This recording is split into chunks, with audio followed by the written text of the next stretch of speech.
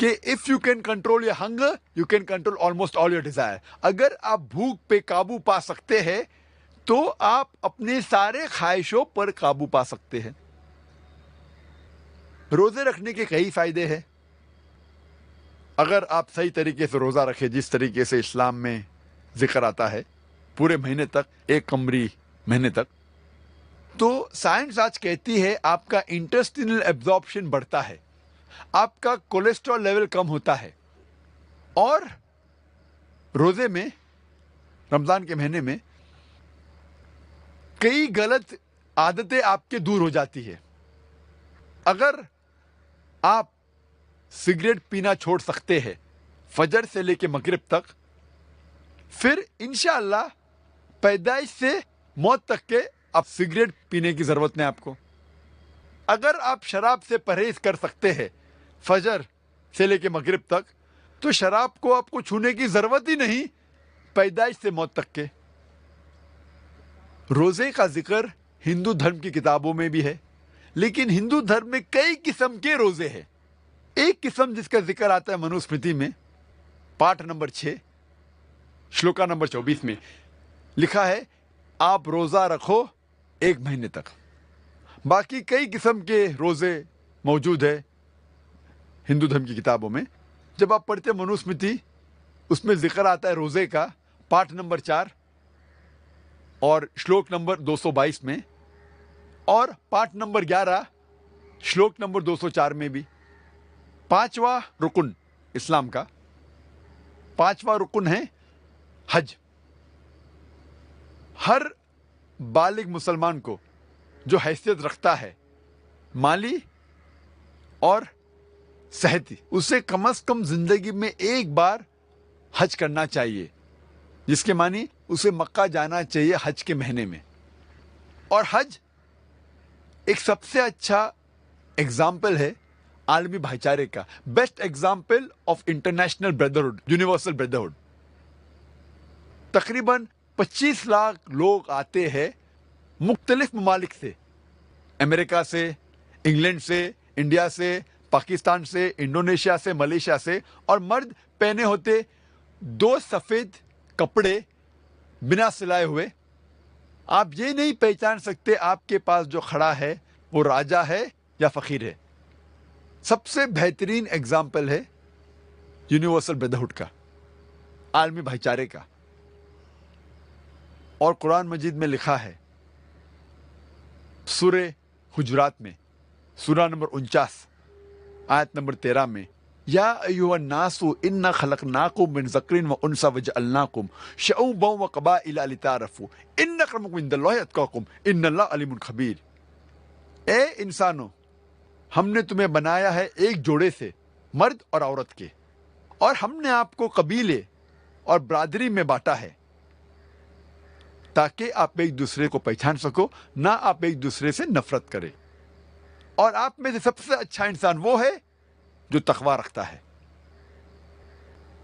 اللہ تعالیٰ کے نزدیک ایک انسان دوسرے انسان سے اونچا نہیں ہوتا ہے جات پات کی بنیاد پہ, مال کی بنیاد پہ, عمر کی بنیاد پر, جنس کی بنیاد پر, چاہے وہ امیر ہو یا غریب ہو, راجا یا فقیر, سفید یا کالا, پیلا یا گھیواں. اللہ تعالیٰ کے نزدیک ایک انسان دوسرے انسان سے اونچا ہو سکتا ہے صرف تقوی کی بنیاد پہ, صرف نیکی کی بنیاد پہ. اور ہندو دھرم کی کتابوں میں بھی کئی طرح کے تیرتھ ہے, پلگرمیج ہے, تیرتھ یاترا ہے. ایک ذکر ہے رگ وید میں کتاب نمبر 3 پاٹ نمبر 29 میں منترا نمبر 4 میں, جس میں لکھا ہے کہ الیس پد پہ جاؤ جو نبھا پرتھوی میں ہے. الیس پد کے معنی سنسکرت میں ہے الے مطلب خدا, سپد مطلب جگہ, خدا کی جگہ. اور جب ڈکشنری میں دیکھیں گے لکھا ہے الیس پد مطلب ایک تیرتھ یاترا کی جگہ, خدا کی جگہ.